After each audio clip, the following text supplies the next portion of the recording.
In response to the Great Depression, President Franklin D. Roosevelt implemented the New Deal, a series of programs and reforms aimed at revitalizing the American economy and providing relief to those suffering.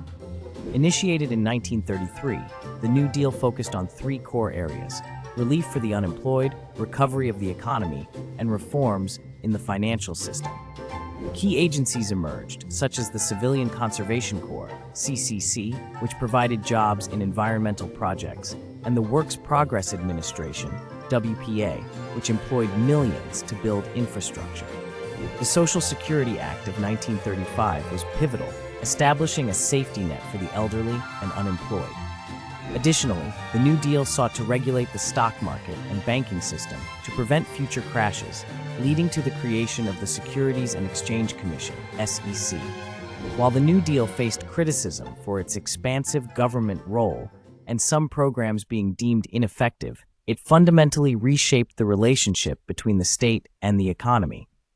Ultimately, the New Deal laid the groundwork for modern American social policies and significantly influenced future government interventions during economic crises.